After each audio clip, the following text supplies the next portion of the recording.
Káàárọ̀ o, ẹ káàsán, ẹ kúrọ̀lẹ́, ẹ káalẹ́, gbogbo ìgbà tí ẹ bá ń wò wá, tẹ́ bá ń gbọ́ wa, a fẹ́ fi àsìkò yìí láti máa fi dára wa lẹ́kọ̀ọ́. A gbàgbọ́ wípé èdè Yorùbá la máa fi sọ́, a máa fi èèbó kọ̀ọ̀kan kún because ìgbàgbọ́ mi ni wípé àwọn ènìyàn wa, torí pé èdè òyìnbó ó lágbára ní àwọn ilé míì, wọn kì í sọ́ dáadáa, wọn kì í sọ èdè òyìnbó dáadáa. Àwọn tó dẹ̀ ń sọ èdè Yorùbá náà, wọn find ẹ̀ kò yé wọn dáadáa. Tí wọ́n bá sọ pé kí wọ́n máa fi ṣiṣẹ́, so ta bá ka nǹkan, ó lè má yé wa dáadáa. Ta bá ṣiṣẹ́, ó lè má rọrùn fún wa. Kì í ṣe ká máa ṣe àgbérùgbésọ̀, ìyẹn kọ́ ló múyàn máa tẹ̀síwájú. That means when you cram something and you bring it down, it doesn't actually add to your knowledge. You need your thinking cap. You need to be able to reason on your own 2 feet. Nǹkan tá à ń sọ ni pé kéèyàn lè dá ronú, kéèyàn lè sọ̀rọ̀ láwùjọ, nǹkan tí èèyàn need nìyẹn láti lè lo ìgbé ayé tó dáa, láti lè rí iṣẹ́ tó dáa pàápàá. Because ọ̀pọ̀lọpọ̀ wa ló wà tó ń wáṣẹ́, àìmọye graduate ni ò lè sọ iye course, ni ò tiẹ̀ lè sọ pàtó course tó ṣe. Ó lè sọ pàtó course tó ṣe, kò lè sọ meaning ẹ̀. Pé kó wá defend, kó wá sọ iṣẹ́ tó ṣe last. A ò sọ pé àwọn tó ń ṣe dáadáa ò sí o, but a sọ pé èyí tó pọ̀jù ni pé torí pé èèyàn púpọ̀ kọ́ ló lè rówó rán ọmọ ẹ̀ ní private school tí wọ́n fi máa sòyìnbó sí láti bẹ̀rẹ̀. Nígbà tí ọmọ ò bá gbóyìnbó láti bẹ̀rẹ̀, tó bá wá dé secondary school tí wọ́n ń fòyìnbó ṣe gbogbo iṣẹ́ fún un, ó máa ń jẹ́ kí wọ́n má mọ iṣẹ́ yẹn dáadáa. Téèyàn ò bá dẹ̀ mọṣẹ́, ó máa ń frustrate, ó máa ń jẹ́ kó sú wọn láti ṣe. Eléyìí la fi wá fẹ́ máa fi eléyìí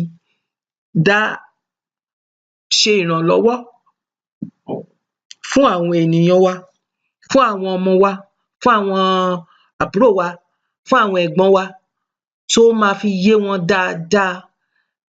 But at the same time, a gbàgbọ́ wípé èdè òyìnbó ni Nàìjíríà ń lò láti fi bá ara wa sọ̀rọ̀ because Yorùbá ò gbọ́ Haúsá, Haúsá ò gbọ́ Yorùbá, Íbò ò gbọ́ Yorùbá, Yorùbá ò gbọ́ Haúsá àfi tó bá lọ gbé ní ilẹ̀ wọn. Nítorí ìdí èyí, èdè òyìnbó ni wọ́n kà sí as national language of Nigerian Republic. Having said that, ó ṣì yẹ kí àwọn èèyàn, especially àwọn ọmọ school, kí wọ́n lè mọ iṣẹ́ tí àwọn ń ṣe, kí ó lè yé wọn dáadáa. So torí ẹ̀ la ṣe fẹ́ sọ èdè Yorùbá yìí. So èdè Yorùbá la máa fi bára wa sọ̀rọ̀ for the meantime, and we can change it. And a fẹ́ kí ẹ máa fọkàn bá wa lọ. A fẹ́ liberate ara wa. À ń pariwo kò síṣẹ́, kò síṣẹ́, kò síṣẹ́. Lóòótọ́ ni kò síṣẹ́ púpọ̀ torí a pọ̀ ju iṣẹ́ lọ. Ṣùgbọ́n kí làwa náà lè ṣe láti fi ranra wa lọ́wọ́? Àwọn òkòwò kan wà lórí internet tí à ń sọ pé online business tí a lè ṣe tá fi lè ranra wa lọ́wọ́. Kò yọ bàbá sílẹ̀, kò yọ ẹ̀gbọ́n sílẹ̀, kò yọ àbúrò sílẹ̀. Kódà ẹni tó ti over 60 ó ń ṣe iṣẹ́ yìí ní ìlú òyìnbó.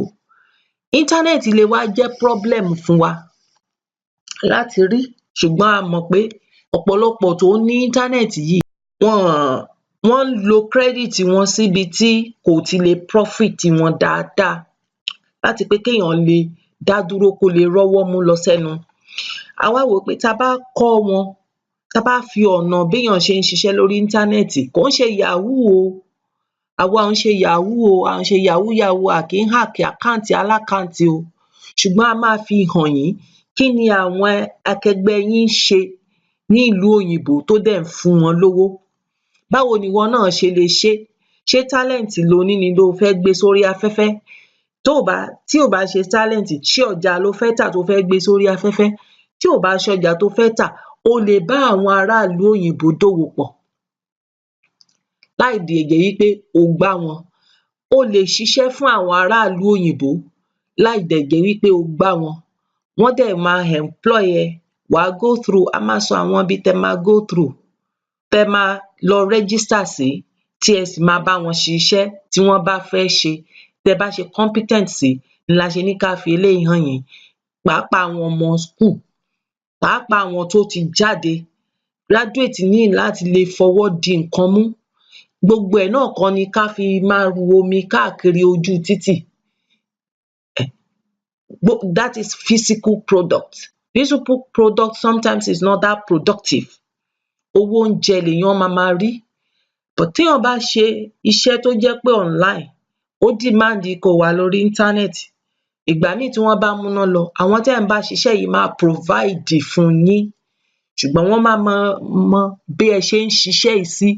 Every time tí ẹ bá sọ fún wọn pé ẹ fẹ́ wà lórí iṣẹ́ wọn fún hour báyìí, iye owó báyìí ni wọ́n máa fún yín. Wọ́n lè fún ẹlòmíì ní $2 per hour. Wọ́n lè fún ẹlòmíì ní $3 per hour. Tí wọ́n bá fún ẹ ní $3 per hour, èló ni dọ́là kan jẹ́?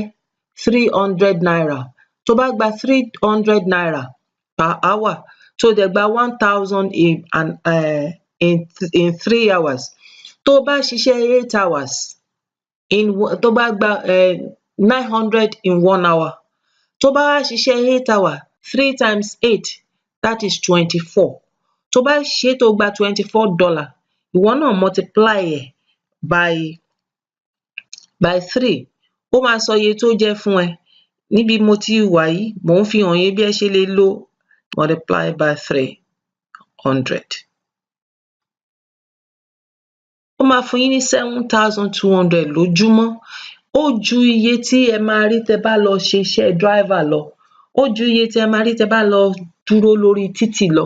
Ó dẹ̀ lè má tó bẹ́ẹ̀ pàápàá, but ó fi ìfọ̀kànbalẹ̀ fún yín nígbà tí ẹ bá ti ṣe olóòótọ́.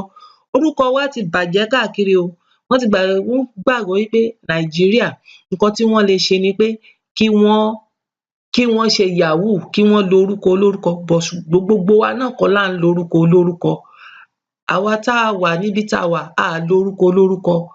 A dẹ̀ ń fẹ́ kẹ́yìn náà ní ìmọ̀ yìí la ṣe fẹ́ gbé sórí afẹ́fẹ́. Òun la dẹ̀ ṣe fẹ́ sọ ní Yorùbá pàápàá, torí ó lè ṣe àǹfààní fún àwọn òbí wa. Ó lè ṣe àǹfààní fún àwọn ẹ̀gbọ́n wa. Kì í ṣe dandan ni kéèyàn ka ìwé àkàkúdórógbó àbí kó lè sọ òyìnbó kó tó lè mọ nǹkan tóun máa ṣe lórí kọ̀m̀pútà. Iṣẹ́ tí wọ́n máa fi hàn ẹ́ bó ṣe máa ṣé. Ìwọ náà á dẹ̀ wò ó, ṣé o lè ṣé? Àìmọye ẹ̀bùn ló lè fi sọ̀rọ̀. Àìmọye ọ̀rọ̀ ni wọ́n fẹ́ kéèyàn ṣe. Àìmọye nǹkan la máa fi hàn yín. So ẹ máa bá wa kálọ.